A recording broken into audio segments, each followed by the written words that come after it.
আর শরিয়া আইনের ব্যাপারে ওটাও বলেছে কিন্তু যে আমরা শরিয়া আইনে বিশ্বাস করি না। আমাদের সংগঠন পড়ে দেখবেন শরিয়া আইন বিশ্বাসের তো কথার ব্যাপারটা নাই কোথাও। আমরা তো ওনারা চান ওনারা করুক। এই আপনি সেদিন আল্লাহ তাআলাকে বলবেন, আল্লাহ পৃথিবীতে যখন আমি ছিলাম আপনি আমাকে ক্ষমতা দিয়েছিলেন, এই ক্ষমতা পেয়ে আমি বলেছিলাম রাষ্ট্র এবং ধর্ম একসাথে চলতে পারে না। ইসলামকে আমি জঙ্গিবাদের সাথে তুলনা করেছিলাম। যারা কোরআন দিয়ে রাষ্ট্র পরিচালনা করতে চাইতো তাদেরকে আমরা জঙ্গিবাদের ট্যাগ দিয়ে দিয়ে বছরের পর বছর জেলখানায় রেখেছিলাম, আয়না ঘরের ভিতরে আবদ্ধ করে রেখেছিলাম। আল্লাহ, এই যে এত ক্ষমতা তুমি আমাদেরকে দিয়েছিলে, হালাকান্নি সুলতানিয়া, ওই সমস্ত ক্ষমতা আজকে তো আমাদের কোনো কাজে এলো না।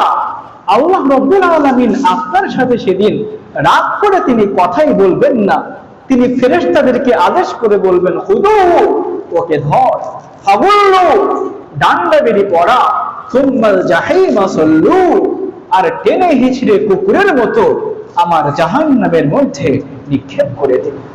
প্রিয় মুসল্লিবৃন্দ, তো 3 নম্বরে এই মানুষগুলো কেন আফসোস করছে?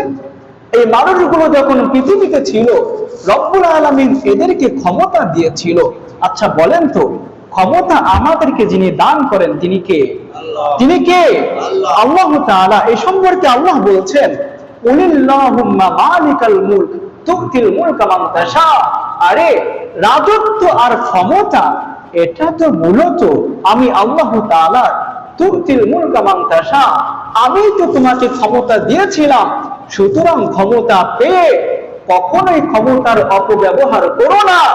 যদি তুমি ক্ষমতা পেয়ে ক্ষমতার অপব্যবহার করো তবে পরকালে তো তোমাকে এই কারণে আফসোস করতে করতে আমার জাহান্নামের মধ্যে প্রবেশ করতে হবে।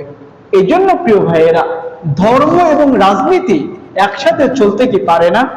আরে ধর্ম থেকে রাজনীতিকে যারা বাদ দিতে চায় তারা তো আর মুসলমানই থাকে না, তারা তো কাফের হয়ে যায়।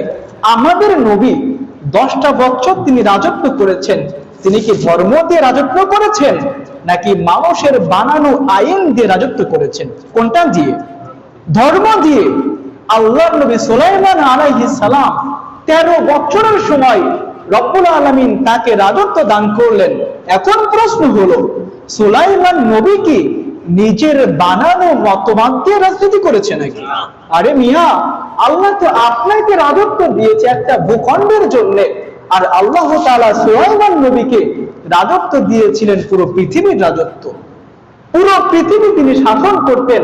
আল্লাহ তাআলা যেই নীতিমালা তিনি দিয়েছিলেন সেই নীতি আলোকেই রাষ্ট্র পরিচালনা করেছিলেন। সুতরাং ক্ষমতা পেয়ে যদি আপনি বলেন ধর্ম এবং রাজনীতি একসাথে চলে না, চলতে পারে না, আপনি যদি রাজনীতি থেকে কোরআনকে মাইনাস করে দিতে চান তবে পরকালে এই আফসোসটা করতে করতেই আল্লাহ তাআলার জাহান্নামের মধ্যে আপনাকে প্রবেশ করতে হবে।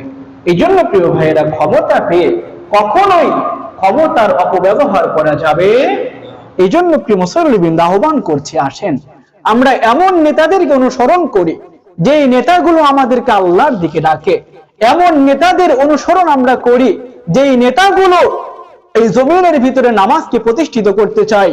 এমন নেতাদেরকে আমরা অনুসরণ করি যেই নেতাগুলো এই রাষ্ট্রের মধ্য থেকে সমস্ত প্রকারের অন্যায়, সমস্ত প্রকারের অনিয়মগুলো দূর করবে। যেই নেতাগুলো এই রাষ্ট্রের ভিতরে শান্তি প্রতিষ্ঠিত করতে চায়, এই নেতাগুলোকে আমরা অনুসরণ করব। যদি এই নেতাদেরকে অনুসরণ আপনি না করেন তবে পরকালে আপনাকে আমাকে আফসোস করতে করতে আল্লাহ তাআলার জাহান্নামের মধ্যে প্রবেশ করতে হবে।